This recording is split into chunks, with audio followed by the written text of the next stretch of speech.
Hello viewers! ఈ వీడియోలో నేను మీకు ఎప్సన్ ప్రింటర్ ఎలా హెడ్ క్లీన్ చేసుకోవాలో చూపిస్తాను. ప్రింట్లు సరిగ్గా రాకపోతే మీరు కంట్రోల్ ప్యానెల్ ఓపెన్ చేసి, ఇక్కడ హార్డ్‌వేర్ అండ్ సౌండ్స్ ఉంది కదా! ఇక్కడ ప్రింటర్స్‌లోకెళ్ళండి.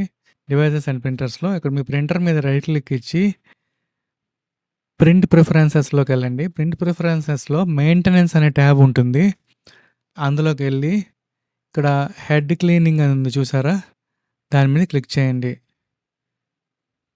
ప్రింట్ హెడ్ క్లీనింగ్ మీద క్లిక్ చేసిన వెంటనే ఇక్కడ మీకు ఒక విండో ఓపెన్ అవుతుంది. అక్కడ స్టార్ట్ అని క్లిక్ చేయండి. క్లిక్ చేసిన తర్వాత ఇది ప్లీజ్ వెయిట్ అని చెప్పి కొంచెం ప్రింటర్ అనేది క్లీన్ చేసుకోవడం స్టార్ట్ అవుతుంది. ఈ ప్రాసెస్ అంతా కంప్లీట్ అవ్వడానికి అట్లీస్ట్ ఒక 1 మినిట్ అన్నా పడుతుందండి. మీరు ఓపికగా వెయిట్ చేయండి.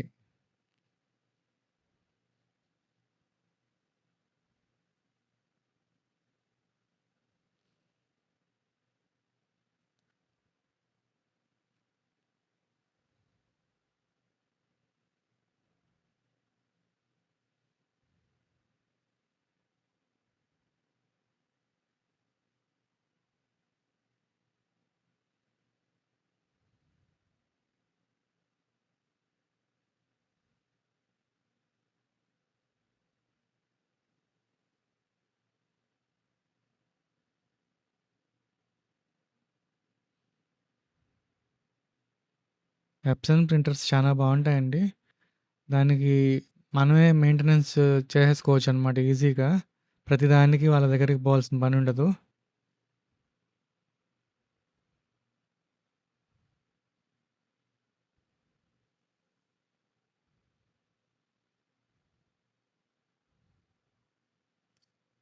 మొన్న మా ప్రింటర్‌కి ప్రాబ్లమ్ వస్తే టెక్నీషియన్‌కి కాల్ చేస్తే వాడు 1200 అడిగాడు. యాక్చువల్‌గా అదే ఐటెము అమెజాన్‌లో నాకు 300కే దొరికింది. అది యూట్యూబ్‌లో చూసి నేనే దాన్ని చేంజ్ చేసేసాననమాట. 300, 1200 ఎంత డిఫరెన్స్ చూడండి.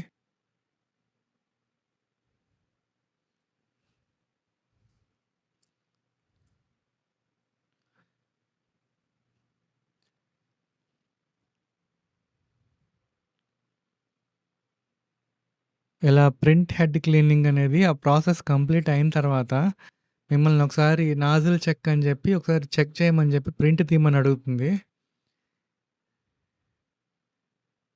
మీరు ప్రింట్ తీసినప్పుడు అది colour, black and white 2 lines ఏసి పక్కన చూపిస్తుందనమాట బాక్స్‌లాగా.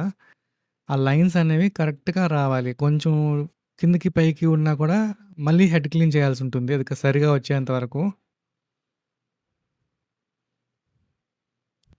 ఇక్కడ ప్రాసెస్ అయిపోవచ్చిందండి. లాస్ట్‌కొచ్చింది. ఇది చాలా మంది అడిగారు ఎలా చేయాలని. అందుకనే ఈ వీడియో చేయాల్సొచ్చింది. ప్రాసెస్ కంప్లీట్ అయిపోవచ్చిందండి. ఇక్కడ మిమ్మల్ని నాజిల్ చెక్ చేసుకోమని అడుగుతుంది. మీకు ఒకవేళ వద్దకపోతే మీరు సింపుల్‌గా ఫినిష్ మీద క్లిక్ చేసేయండి. నార్మల్‌గా ఒక పేపర్ ప్రింట్ తీసుకొని చూసుకోవచ్చు గూడా. మనకు బాగొస్తుంటే నాజిల్ చెక్ అవసరం లేదు. ఇక్కడ నాకు అవసరం లేదు కాబట్టి నేను ఫినిష్ మీద క్లిక్ చేస్తున్నాను. ఇలా మీరు ఎప్సన్ అనేది హెడ్ క్లీన్ చేసుకోవచ్చు ప్రింటర్.